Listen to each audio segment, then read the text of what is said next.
For more insight on the summit, I'm joined by Sourabh Gupta with the Institute for China-American Studies. He is a senior Asia-Pacific International Relations Policy Specialist.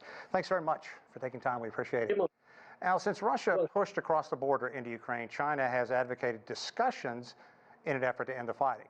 But member nations of the EU and China, as they meet, it's clear the European Union wants China to do more, to publicly say it wants to help bring an end to the fighting. Is this a fair assessment from the EU?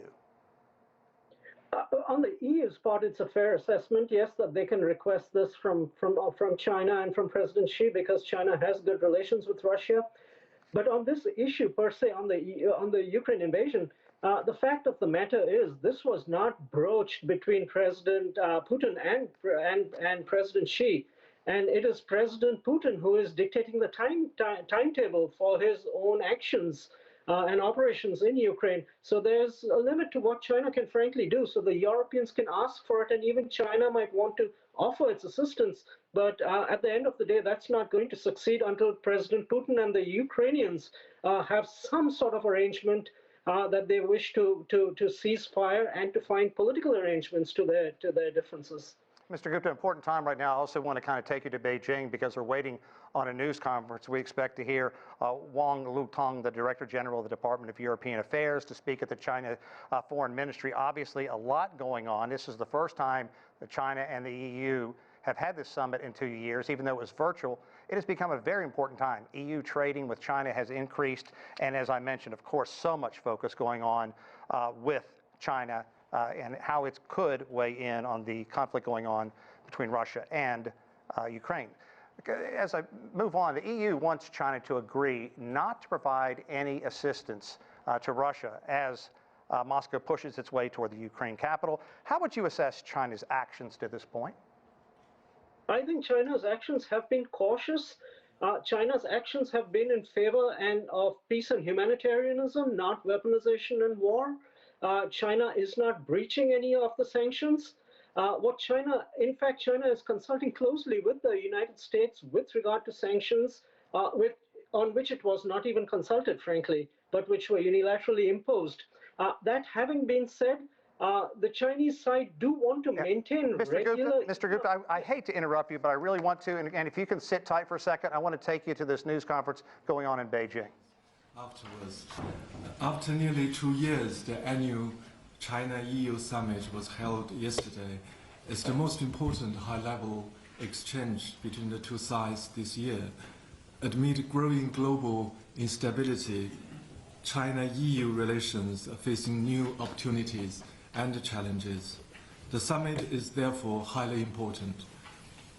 Leaders of the two sides had long and in-depth exchanges of views on China-EU relations, Ukraine, and other international and regional issues. The two sides gained a better understanding of each other's position and achieved consensus and results as follows. First, the summit provided political guidance and strategic planning for China-EU relations. Both sides spoke positively of the role the summit plays in providing strategic guidance for China-EU partnership, welcomed the progress made in the relations since last summit, and charted the course for the relations, dialogue, and cooperation going forward. The two sides agreed that as the world is entering a new period of turbulence and transformation, China and the EU, as the two major forces, need to maintain regular strategic communication, enhance mutual understanding, expand cooperation, and jointly respond to global challenges. The two sides agreed to hold 5 high-level dialogues after the summit, namely the high-level strategic dialogue, economic and trade dialogue, environment and climate dialogue, digital dialogue, as well as people-to-people dialogue, to implement the results and conclusions of this summit. The summit once again shows that dialogue and cooperation remains the dominant feature of China-EU relations, and the benefit is the keynote of bilateral cooperation. China-EU relationship has its own value. It is not targeted at any other third party, nor is it dependent on or controlled by any third party. China-EU cooperation, having gone through several decades, is deeply rooted in solid public support, extensive common interests, and similar strategic needs. Such cooperation enjoys great resilience and potential. It will not be reversed by any force. We are very confident in the future of this relationship.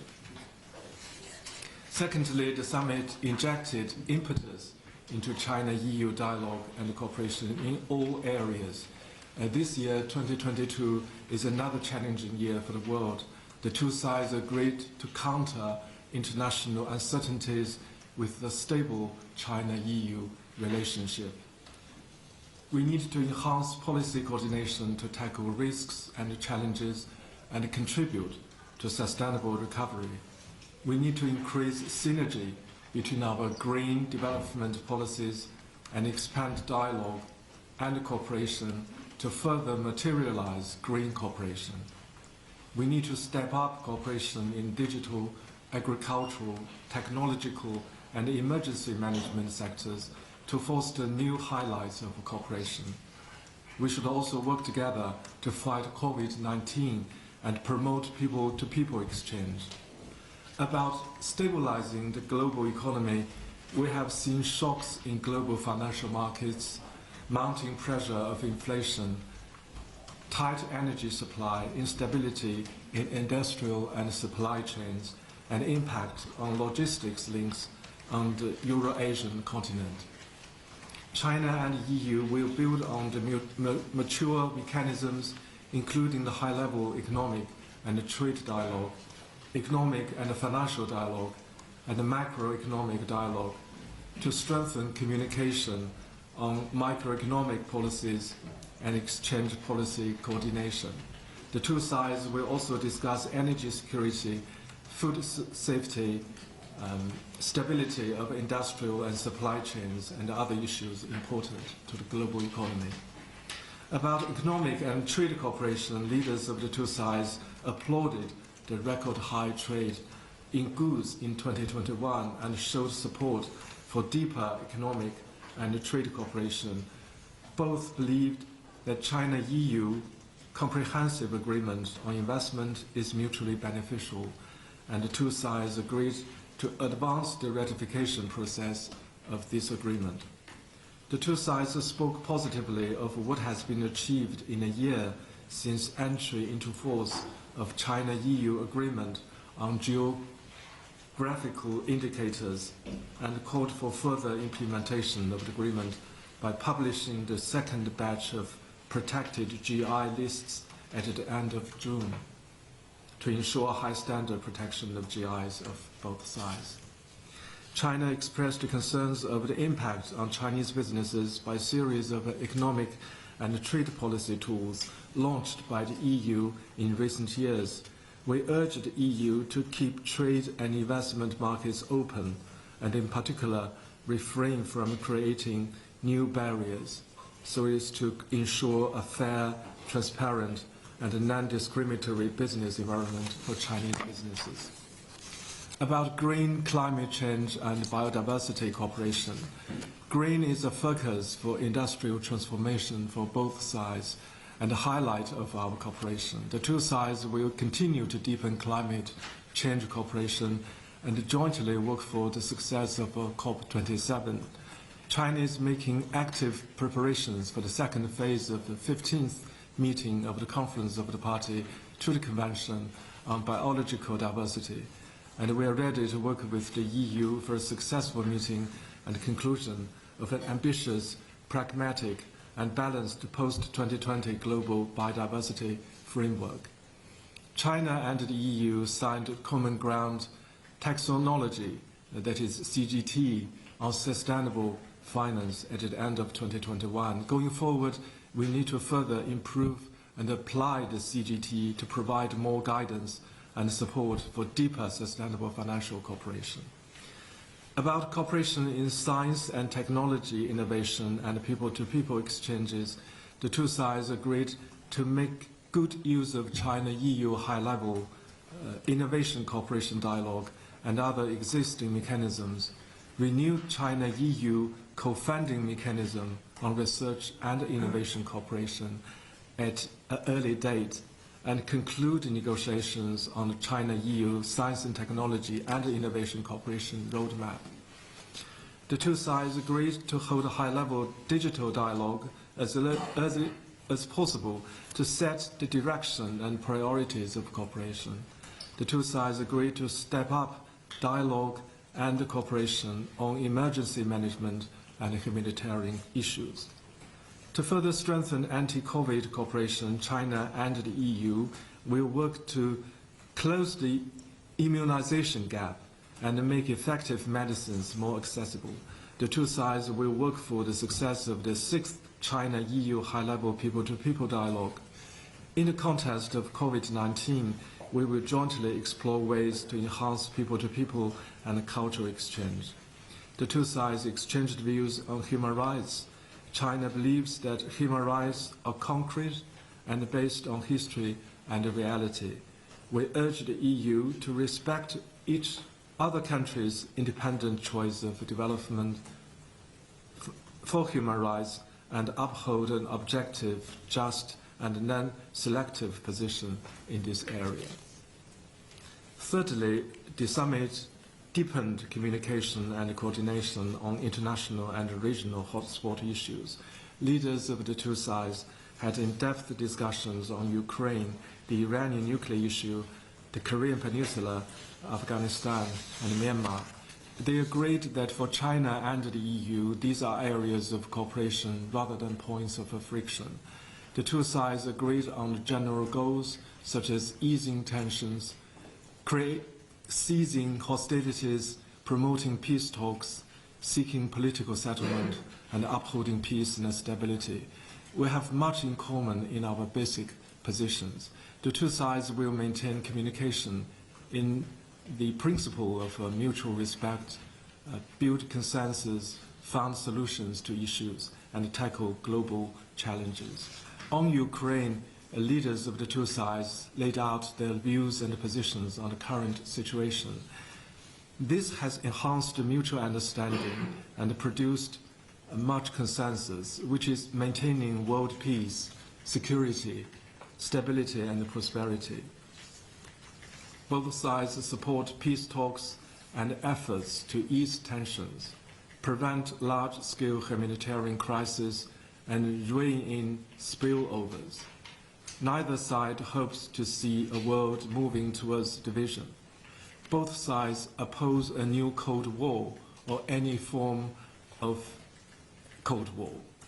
Both sides have come to consider what can really bring peace and whether sanctions have served to de-escalate the situation, cease hostilities, or promote peace talks. So this is what I've got to say at this stage, and I'd like to take your questions.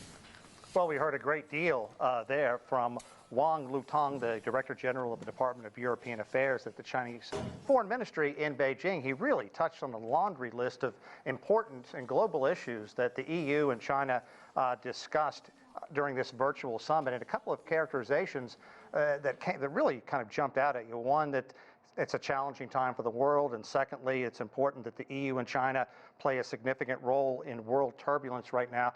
I would like to bring in our guest, Mr. Gupta, if you're still there.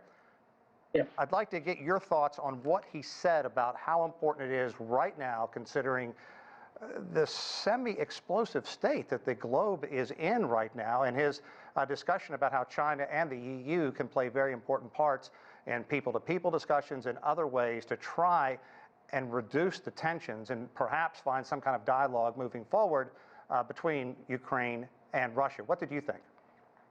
Oh, what I thought from that presentation was how rich and diverse and depth and how deep the scale of China-EU engagement is.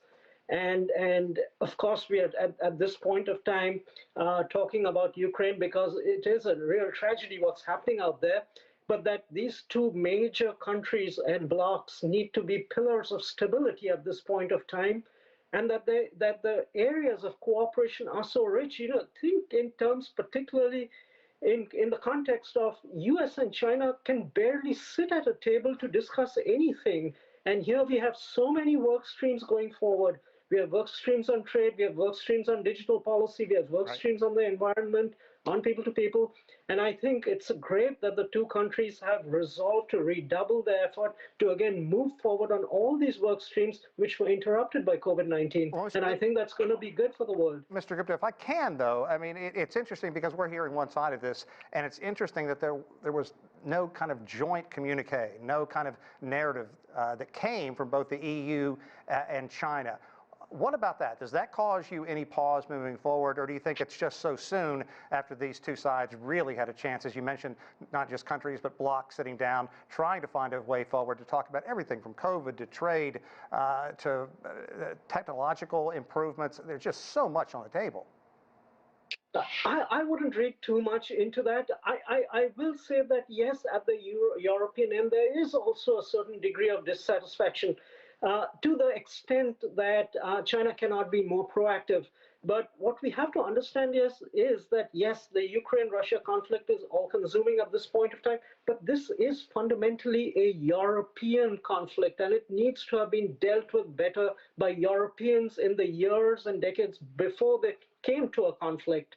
So I wouldn't read too much into the joint communique not being issued. And I want one more important takeaway. The first meeting that will be held, not the first meeting, but one of the important meetings which will be held, will be the high-level strategic dialogue. And that will involve the time at the point of time at which time there will be communiques and joint statements put out. So that will be the important one when they actually meet in person, hopefully.